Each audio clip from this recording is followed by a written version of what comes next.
All praises to Yahweh, Ba'asham Yahweh Shai, Bahasham Rakak Wadash.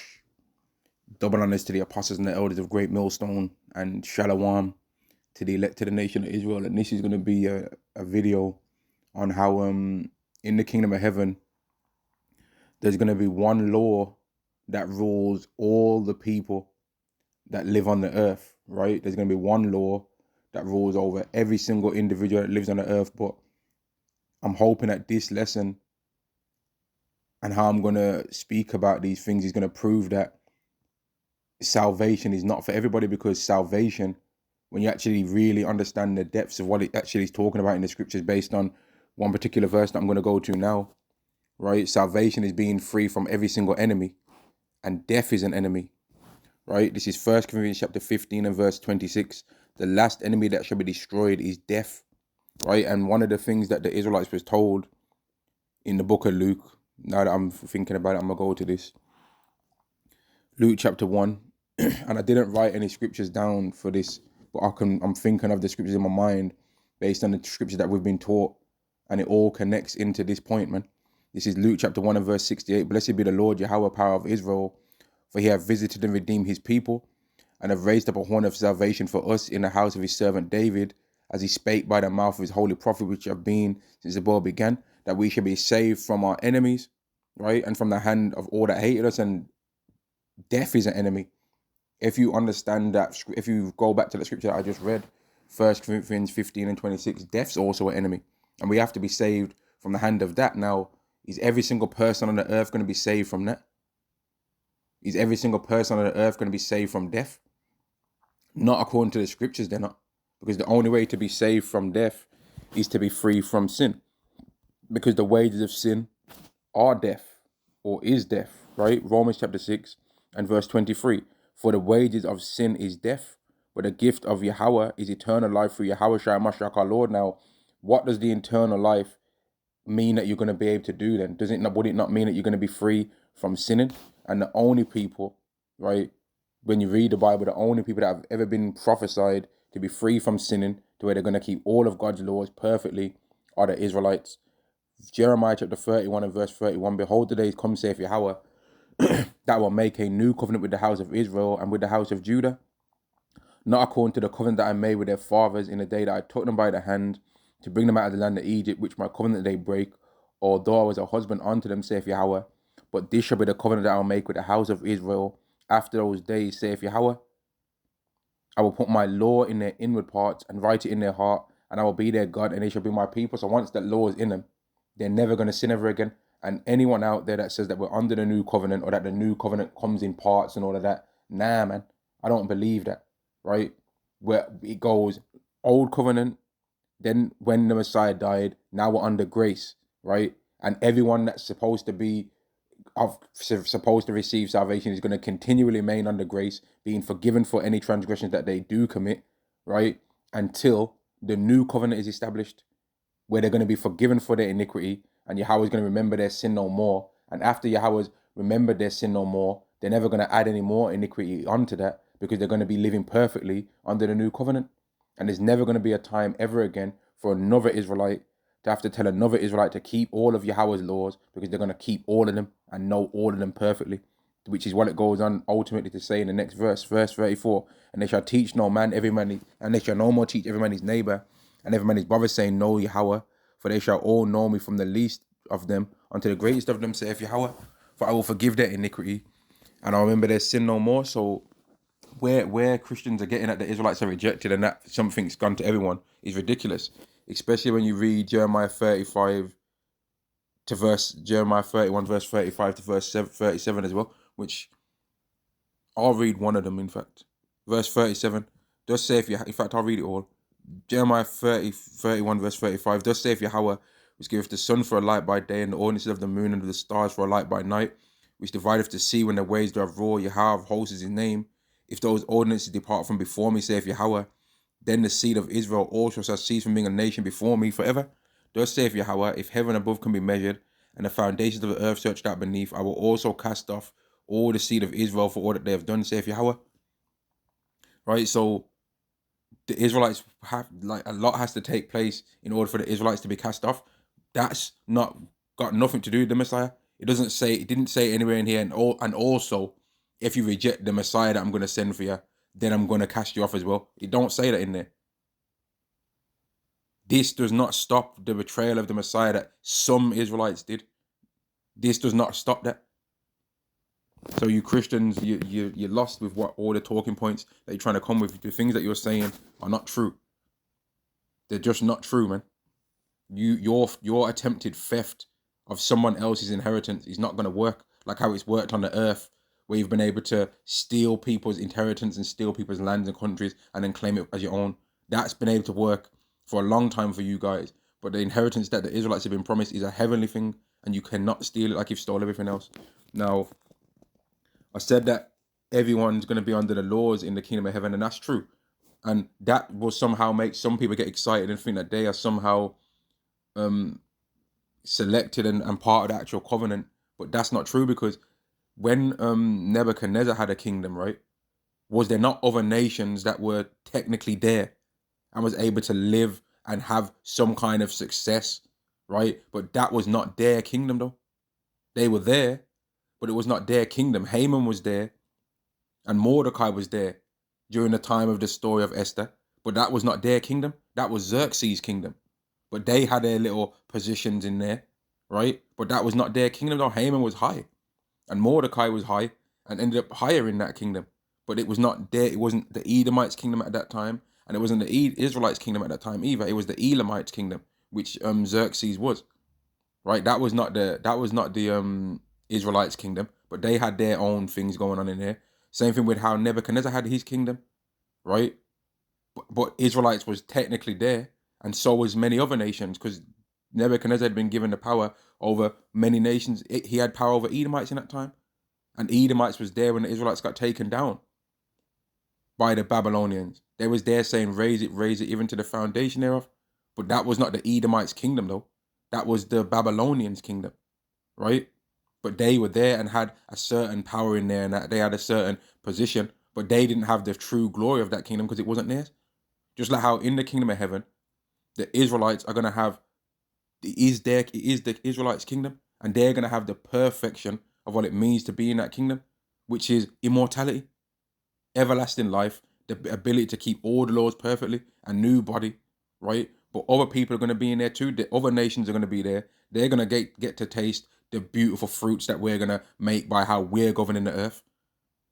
They're going to get to, you know what I mean? Like how right now in this kingdom, even though we are in captivity, we can, if we want to have I see Edomites drinking an iced coffee all the time. And if we decide, I want to go and have an iced coffee and see what that caramel latte frappuccino madness tastes like, I want to have one. We could go and sit outside of a coffee shop and have an avocado and toast with some tuna on the side, or some salmon on it with that runny egg madness. We can go and do all that. We can go Nando's, you know what I mean? We can go Salt Bay's restaurant if we got the money to. We can technically do all of those things, but it's not our kingdom though. And when it really gets to the nitty gritty of it all, they're gonna win in their kingdom. And that's what it's gonna be like in our kingdom. The Israelites are gonna be in charge, and a heathen, if they're keeping Yahweh's laws, nothing bad ain't gonna happen to them. But because it's not their kingdom, eventually they're gonna sin, and that sin is gonna lead to them dying. So it can always be known the Israelites are the main ones, man, and it's more beautiful to be an Israelite than anything else. Right now, so lucky for all that talking, but I'm gonna read this. Isaiah chapter 2 and verse 1. And it shall come to pass in the last days that the mountain of Yahweh's house shall be established in the top of the mountains, and shall be exalted above the hills, and all nations shall flow unto it. Now, why is there even a prophecy about this, about the other nations flowing onto Yahweh's house if everyone's equal? Shouldn't we flow onto them? Shouldn't Israelites flow to them then? Right? And many people shall go and say, come ye, let us go up to the mountain of Yahweh, to the house of the God of Jacob. So he's clearly letting them know he's the God of Jacob. And he said that many times. He's going to be our God, and we're going to be his people. Just like he said to Abraham, just like he said to Isaac, just like he said to Jacob. But the route for him to truly establish it with the Israelites took a hell of a lot longer. For him to fulfill it among the Israelites, man, Yahweh really went a longer route with us to give it to us. to establish that and say, yeah, I'm your people, you're my people as well.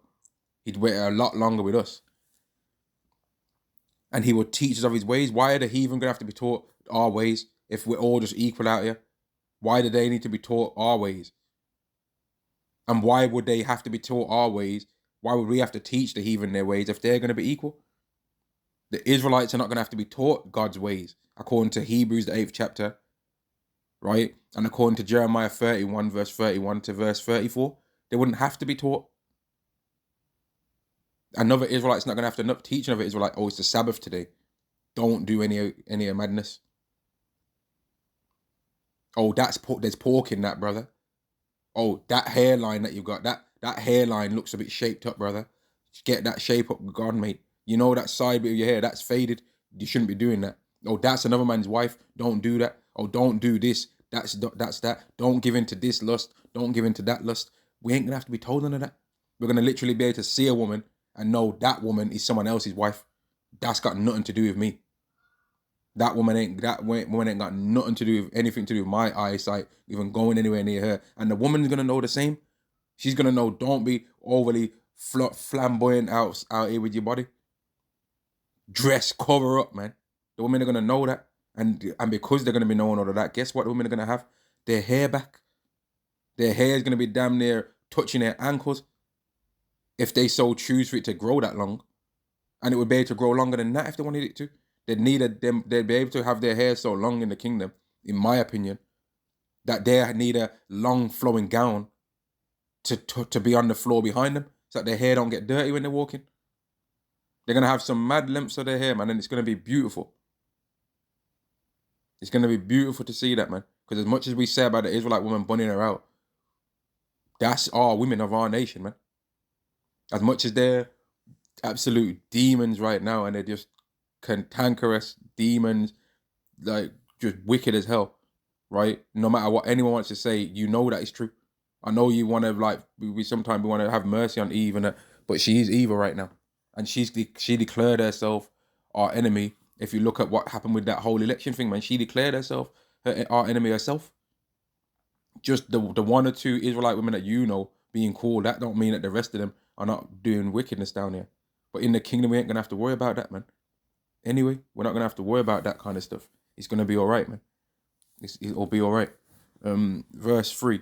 And many people shall go and say, come ye, let us go up to the mountain of Yahweh, to the house of the God of Jacob, and he will teach us of his ways, and we will walk in his paths. For out of Zion shall go forth the law, and the word of Yahweh from Jerusalem, and he shall judge among the nations. Right? The Israelites are going to judge among the nations. So if this kingdom's everyone's, why is it that the Israelites are going to be doing the judgments then? Why ain't the heathen going to judge us? Because what are they going to have to judge? We're going to be keeping the law perfectly. They ain't going to be able to tell us nothing. That's what these people don't understand. And when I'm going to, in a minute as well, because I've been reading this, and I'm going to go to the blessings of Deuteronomy 28, right? And it's actually one of the blessings. It's actually, in Yahweh's eyes, it's a blessing for our enemies to rise up against us and for us to mess them up, man. That's actually a blessing. So what does that mean? That means that in the kingdom, some of the time these heathen might actually try it. They might actually get foolish and try and rise up against us. But they ain't going to have all the weapons that they have now to try and do it, though. So I don't know what they're going to try and do. But it's a blessing for us to defeat our enemies that come up against us. It would be pretty, it would actually, I'm thinking about it, it would actually be funny to see some of these heathen try and rise up, man. I'd actually think that that's quite hilarious when you're just in a strong body, stronger than you could even imagine. And then some, like 1,000 heathens just try and say, you know what? We don't want to be in captivity no more. And they're like, they're punching their own hand in their palm and saying, you know what? We don't feel this captivity no more. And they try it, man. I think that would be hilarious. The end result of what that's going to be, just a bunch of raspberry ripple colored eyes all over the place, man, and them still like, man, I told you it was a bad idea. That would be hilarious. But someone will hear me say that and be like, oh, I'm evil.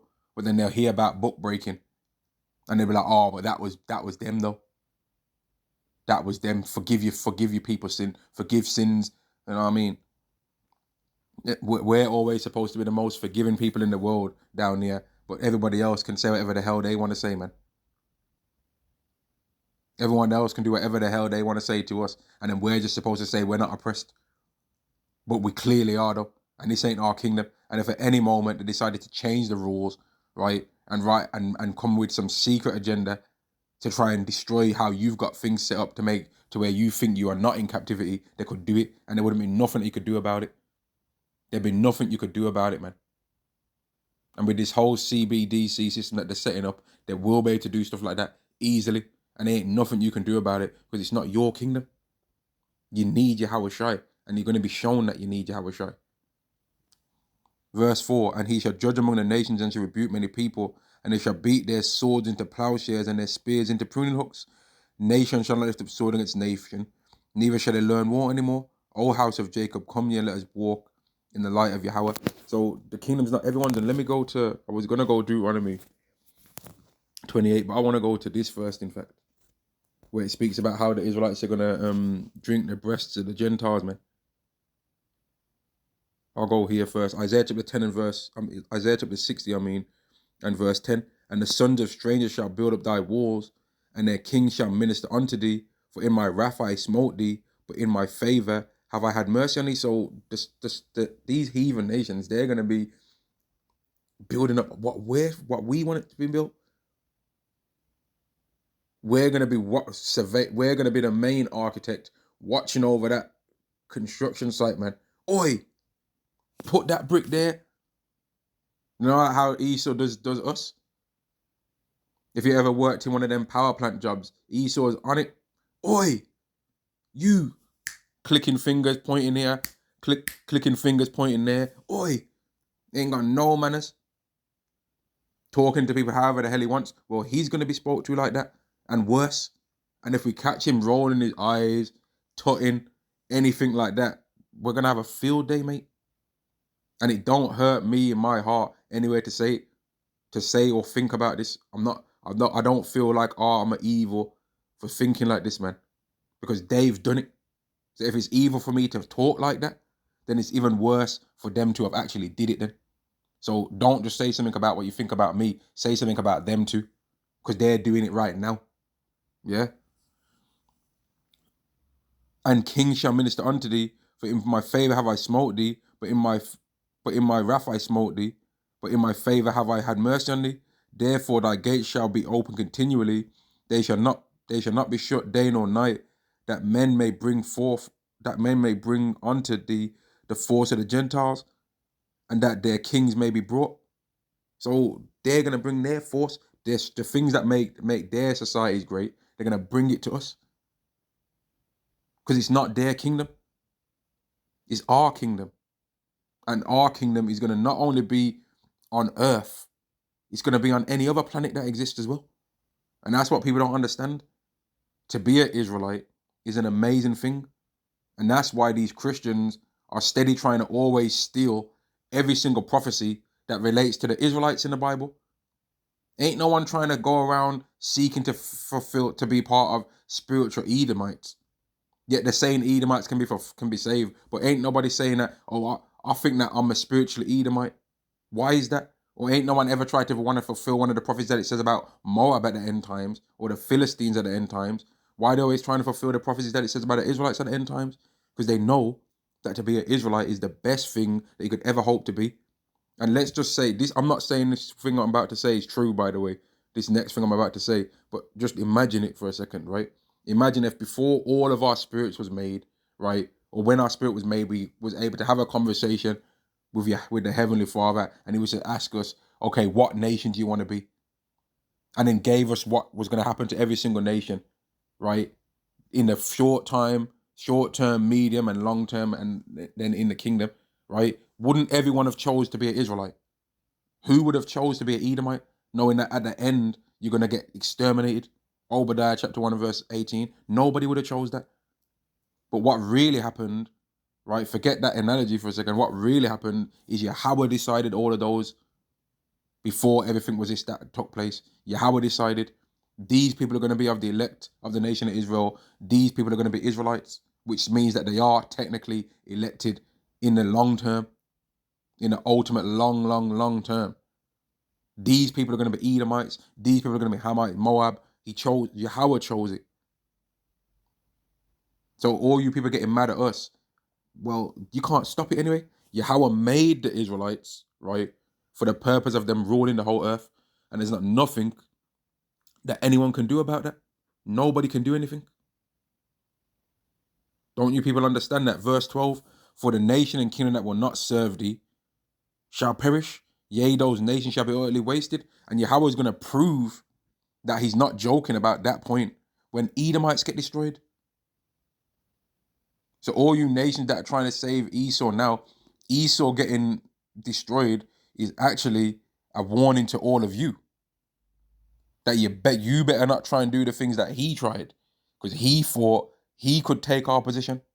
And look what's happened to him now. So all you other nations are going to be continually reminded about that. You're going to be continually reminded, man, Yahweh really will get rid of a nation for these people. You're going to know. You're going to know to learn some manners, and you're going to know to learn some respect, man, for the children of Israel. You're all going to know. And whether you think we're the children of Israel or not does not matter. Time's going to show whether we are or not. Time's going to show, right? Verse 14. The sons also of them that afflicted thee shall come bending unto thee, and they that have despised thee shall bow down themselves at the soles of thy feet, and they shall call thee the city of Yahweh, the Zion of the Holy One of Israel. Whereas thou hast been forsaken and hated, so that no man went through thee, I will make thee an eternal excellency, a joy of many generations. So there's never going to be a time that the Israelites are not going to be looked at like these are the best people. And there's going to be one law to rule them all. The heathen nations are going to always be trying to keep the same law that we're keeping perfectly, but they're never going to be able to do it because the ability to do that is given by God ultimately through the new covenant. Not through color, like you people want to try and throw on us. It's going to be because of the nationality of being an Israelite. There's going to be many people that are Israelites that do not look like what an Israelite actually looks like, which is that image of a Negro, Latino, or Native American. Now, you people can argue with that all you want, but what do you say that the image of an Israelite is then? You say something. Don't just be all up running your mouth, saying, patting down everything that somebody else says. What do you say as well? Don't just scoff. What do you think? Yeah? What do you say? Every time you want to reject what somebody else says, what do you think though? I don't know really. I just live life. Yeah, well, maybe you should start taking things seriously then. And not scoffing your whole life, your whole way through the world, man. Verse 16, thou shalt also suck the milk of the Gentiles, and shalt suck the breast of kings, and thou shalt know that I am Yahweh, and am thy Savior and thy Redeemer and the mighty one of Jacob. The mighty one of Jacob, not the mighty one of everyone. We're gonna drink, like anyone that knows about a woman that's done breastfeeding or something like that, you can look it up, or if you're actually seeing about it, you'll get a more understanding of that. A woman, when she's going through that, is she not getting drained by breastfeeding? These nations are going to get drained by us. They're going to be having their resources given to us because it's our kingdom. It's going to be our kingdom. Now they're going to be on a beautiful earth and getting to enjoy the rulership of a people that are righteous. And if they do the laws that they can clearly see that we're doing, and that's the reason why we're in the position of power, if they do them, nothing bad's going to happen to them. But when, and they definitely will always sin, right? They're always going to come a time where they sin. They're going to be judged for it every single time. But if they don't sin, right, then they won't be judged. So, but they will sin though. That's the thing. But if they don't, a big if, then they won't be judged. But they're going to be judged if they sin a sin that's not unto death, then they're not going to be judged according to that. But they will be judged for sinning though. Just like how we were, right? But we're going to be saved from that state.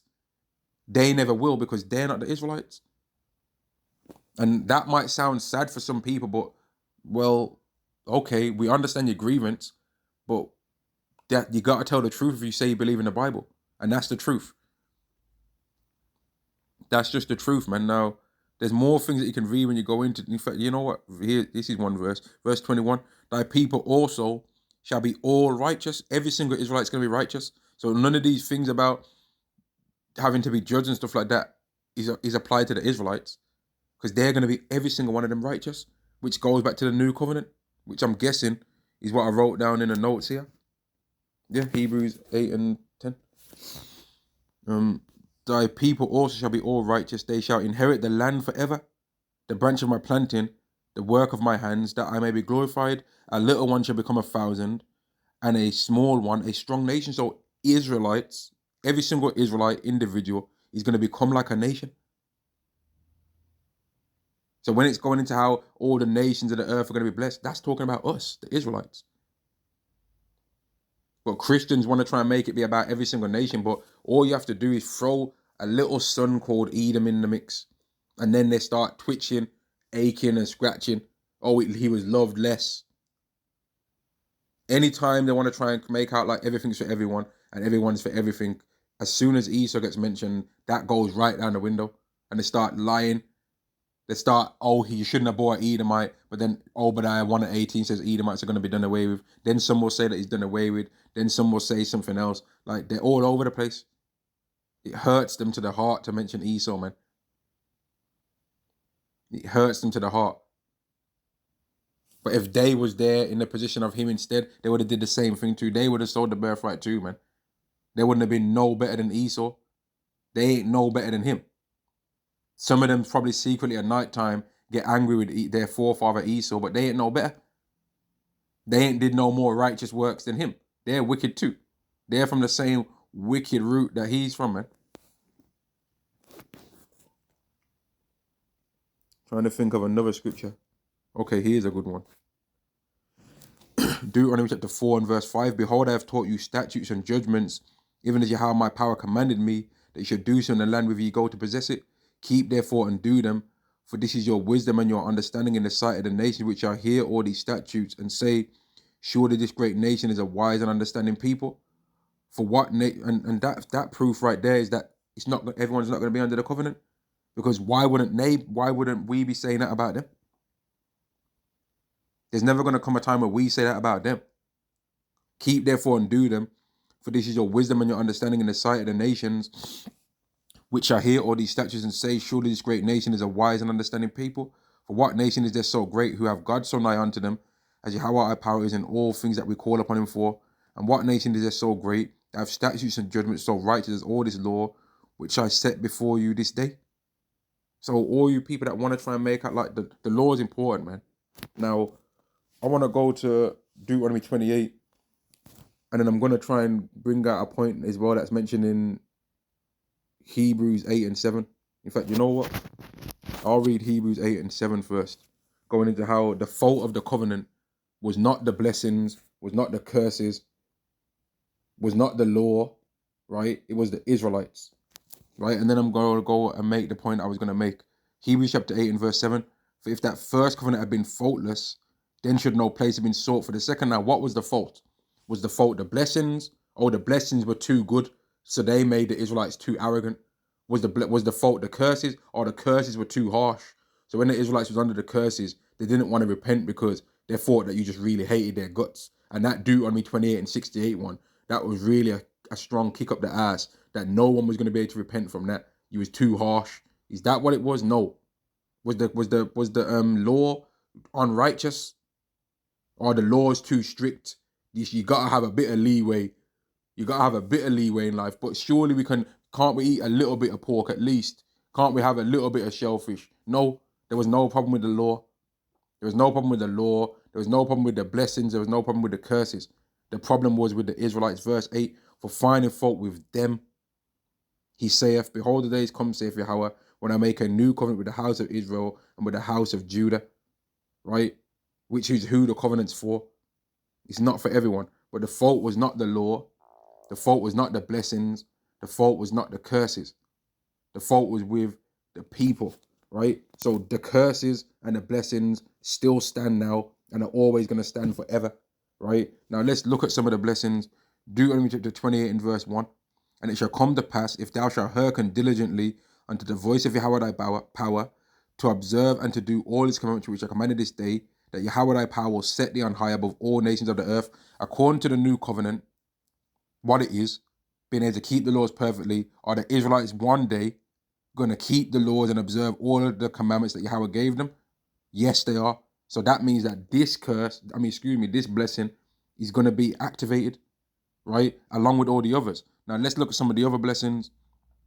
Verse 7, Yahweh shall cause thine enemies that rise up against thee to be smitten before thy face. So is that blessing done away with? No, it's not. And when you actually read the blessings and the curses, our enemies come up against us in both. Under the blessings though, we win when they come up against us. Under the curses, we lose. So your enemy coming up against you is something that Yahweh actually don't mind. But when you're following what he wants you to follow, he'll make you win. When you're not following, he'll make you lose. Right? And I'm going to prove that, in fact, that it says the enemy will come up against you in the curses as well.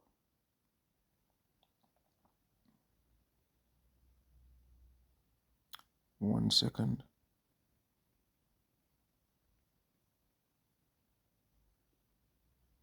Okay, here we go. Deuteronomy chapter 28 and verse 49. Yahweh shall bring a nation against thee from afar, from the end of the earth, as swift as the eagle flieth, a nation whose tongue thou shalt not understand, a nation of fair countenance, which shall not regard the person of the old, nor show favor to the young. Right? And in that battle, you'd lose it. Right? But when under the blessings, when that same enemy would rise up against you, you'd win. So the enemies come up against us either way. Right? Our enemy's going to come up against us either way, man.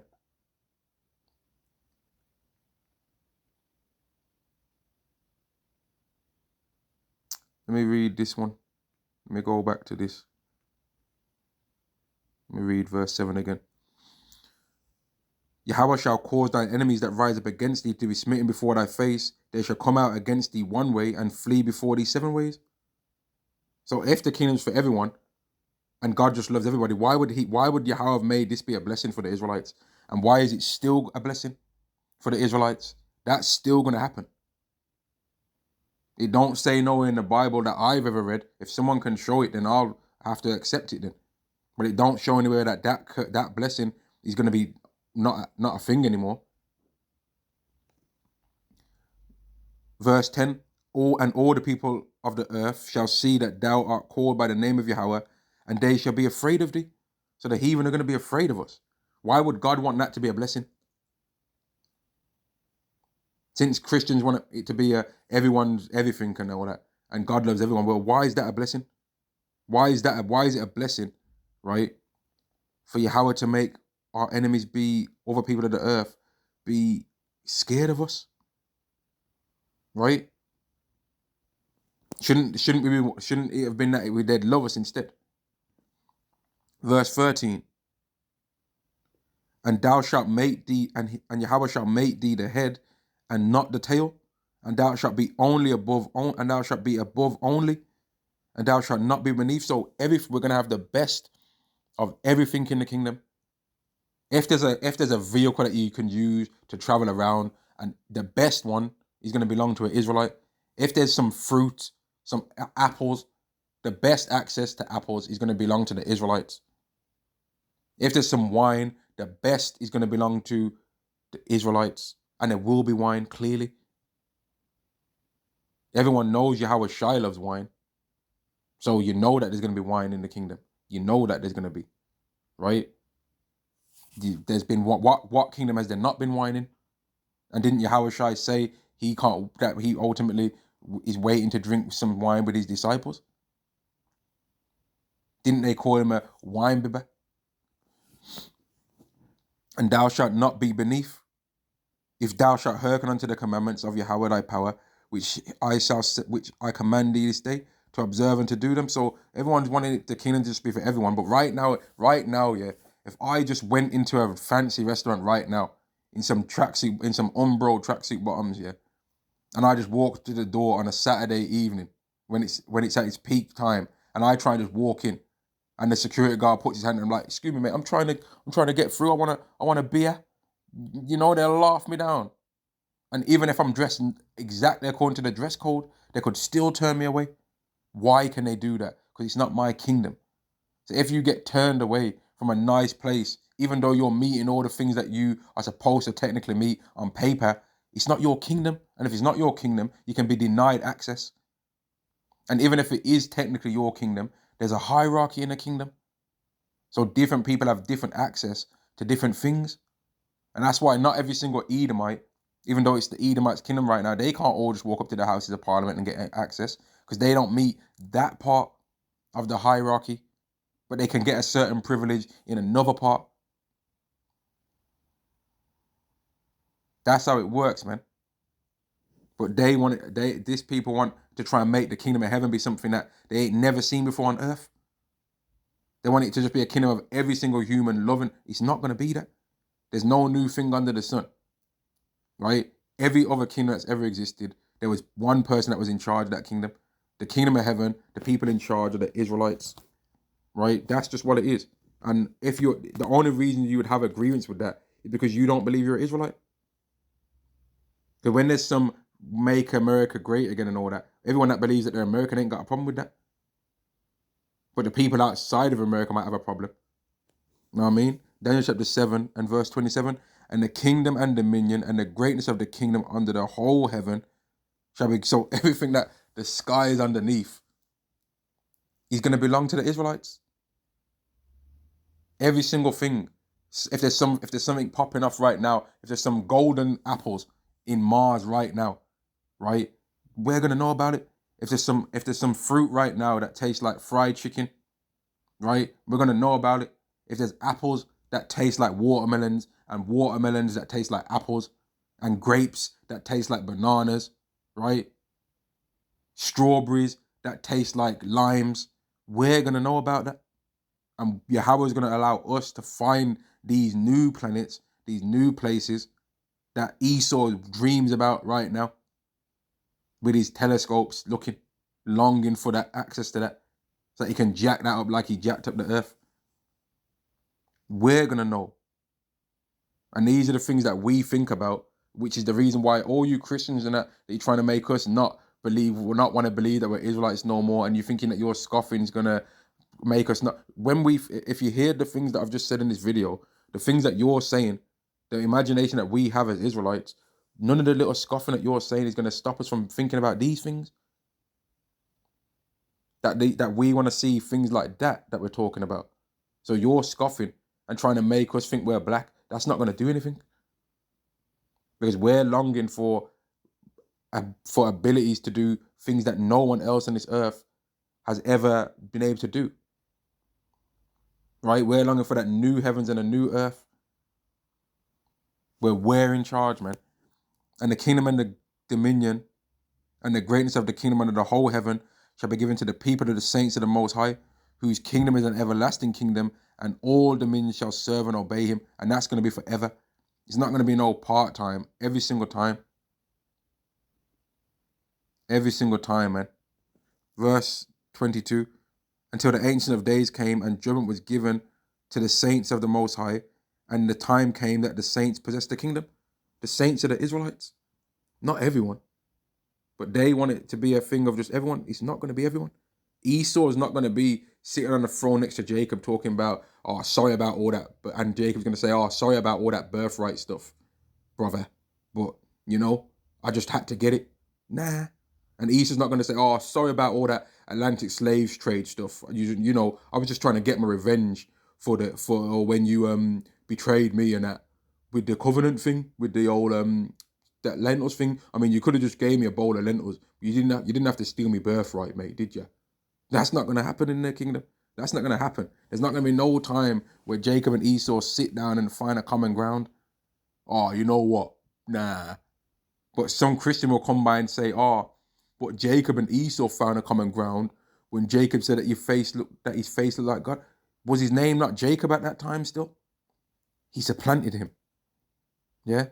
He supplanted him. I'd hug an Edomite if I thought he was going to slay me and all my children as well. If I, you know what I mean? If you've got like all them children that Jacob had, you know what I mean? You've got all your whole family, you've established your family. And Esau, you're hearing that Esau's coming down to come and see your family, and you love your family. You telling me you ain't going to supplant him? When you already know what he's on. Of course you're going to supplant him. Of course you would. But these Christians are just begging it, man. They're just begging it. Yahweh didn't hug Esau, did he? Yahweh hasn't hugged Esau. Yahweh hasn't said, you know what? I'll forgive him. Did Yahweh say, I'll forgive Esau? No, he never. He said this. Yeah, and I'm going to get it, man. The one nail in the coffin to you Edomites, man, that you just have not ever been able to really fight against this scripture. Obadiah chapter 1 and verse 18, and the house of Jacob shall be a fire, and the house of Joseph a flame, and the house of Esau for stubble, and they shall kindle in them and devour them, and there shall not be any remaining of the house of Esau, for Yahweh have spoken it. So it ain't got nothing to do with what you cannot like what I say all you want, man. You cannot like my accent, you cannot like my face, you know what I mean? You cannot like anything, you can say whatever you want to say, man, but you cannot stop that Bible verse is in the Bible. You can't stop that's in there. It doesn't matter how much you don't like any Israelite, whatever Israelite it is that you got a problem with, it don't matter. That verse is in the Bible. Esau is not going to be existing no more because Yahweh said it. So all of that, thou shalt abhor Edomite and all that, that's not going to stop this, even if it did mean what you think it does, which it don't. And all the other prophecies that are in the Bible, how the Israelites are going to be having the laws in their mind and keep them all perfectly, and how the heathen nations are going to have to come to the Israelites to learn the law, and the Israelites are going to judge and rebuke them for not keeping the law. That's going to happen. And there ain't nothing that no one can do about that neither. Right? No one can do anything about it. As much as they want to cry and complain, they can't do nothing about it. And I'm going to end the lesson. I didn't even want the lesson to go nowhere near that length of time. But to speak on the kingdom is something that Christianity does not do. They have not let people know that what they actually believe people are going to be doing in the kingdom. We let people know. We're going to be ruled. We're going to be keeping the laws perfectly as Israelites, and we're going to be making everyone else keep the laws as well. But they are never going to keep them perfectly. So when they sin, they will be judged according to what the judgments of the law are. Right? That's what's going to happen. And we're going to be living on earth. Men are going to have children with women. Women are going to get pregnant. Men are going to have multiple wives, right? If they choose to, not if their wife okays it, if they choose. And among the Israelites, that law is going to be kept perfectly. But among the heathen women, some of the women are going to try and get arrogant and try and talk about their man cheating on them when he gets multiple wives. And we're going to step in and be like, no, he never. Our law says this. Now you better watch yourself. You better mind how you're talking, because that's your husband. Watch your mouth. That's what's going to be happening. Now, who can have a problem with that? And if a man commits adultery with another man's wife, we're going to step in. You know that's adultery, right? Well, the law's got to be activated then. That's adultery. Not like this world where they make it legal. If someone steals, they're going to get judged. So you're not just going to have people steal from your house and then you catch it on a Ring doorbell and you catch everything going down. But they put, sorry, mate, we couldn't do nothing because we couldn't get we didn't get their faces and the license plate was a bit too blurry. So sorry, mate, we'll make a report though, yeah? We'll make a report. What's that? What's that do for you in this world? You know what I mean? When you get that's what happens in this world. You get all the footage, but no justice. But these Christians, all these people are complaining that we're talking about how we're going to be the ones that give justice to the world, but they don't complain when America steps its nose in and starts handing people weapons and saying, you know what, you're under oppression here. Here's a few missiles, shoot them off, leng them off, man. Let one off. That's what America's doing. They're stepping in, but they're stepping in to bring even more death. Whereas the kingdom that the Israelites are going to do, there ain't going to be no war. But everyone's got a problem. Esau steps in right now to turn the war up even higher. Isn't that what he did? You had Trump and Biden shook hands and that, right? And then he said, I'm gonna make it a smooth transition. And then look at what he did. Look at what he did though. Yeah, okay, you got there's a war going. Okay, here, have some more of these things and these new weapons and use these. That should calm things down. Yeah, right, man. That's gonna make it worse, obviously. But people don't have a problem with that.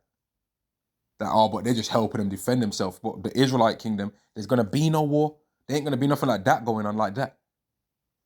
They're going to learn war no more. They're going to know, listen, man, don't try no war. Because you saw what happened when Esau set off a world war. That world war there, that was the last one ever. And you know what happened to Esau.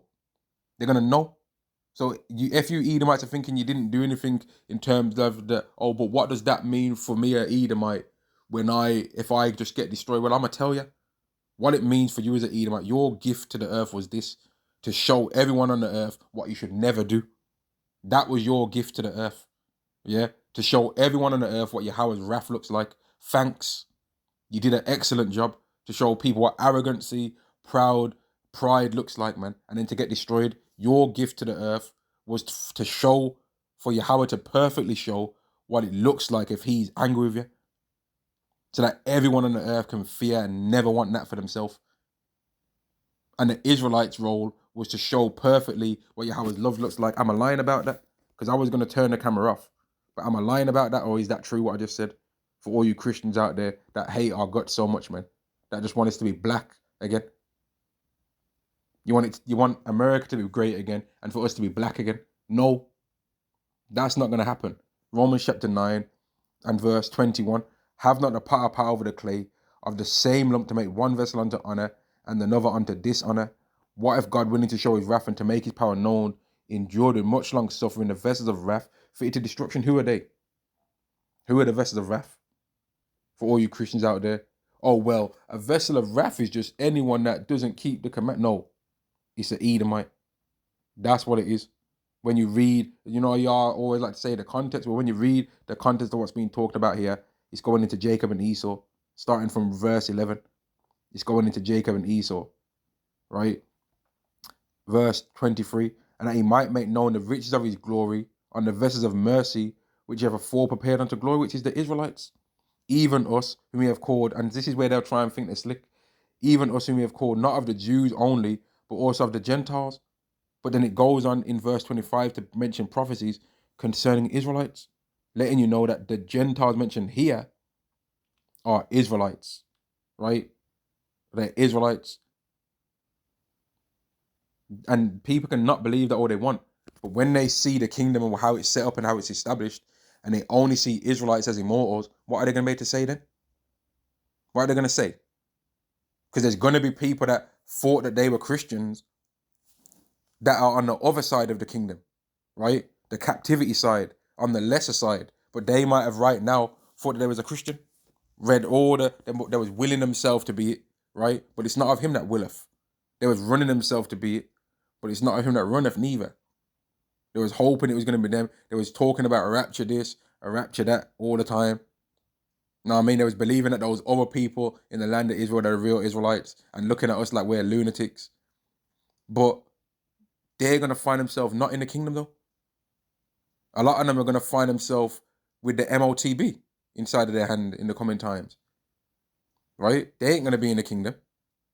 They ain't going to be they ain't going to be in the kingdom the way they think they're going to be in there. You know what I mean? They ain't going to be in the kingdom the way they think they're going to be in there, man, on thrones. Whereas the Israelites are going to be. And even among that, there's other Israelites that we're not going to be on the rank. We're not going to be in the rank of King David. If we are of the elect, we ain't going to be on the rank of King David. And we're damn sure not going to be on the rank of Yahweh Shai. We ain't going to be in the rank of the 12 disciples. Right? They're going to have an even higher rank. Because they was on the earth in times past with Yahweh Shai. But Judas Iscariot's not going to be in the same rank. Because he ended up not being of the 12, really. And then he was replaced, right? Yeah, I'm going to end the lesson there, man. I just wanted to do a lesson talking about the kingdom of it, man. Because Christianity has not been very clear with talking about the kingdom. They're telling their congregation that they're not going to even be able to have sleep with a woman in the kingdom. What kind of kingdom is that? What kind of kingdom is that, man? Anyway, shalom.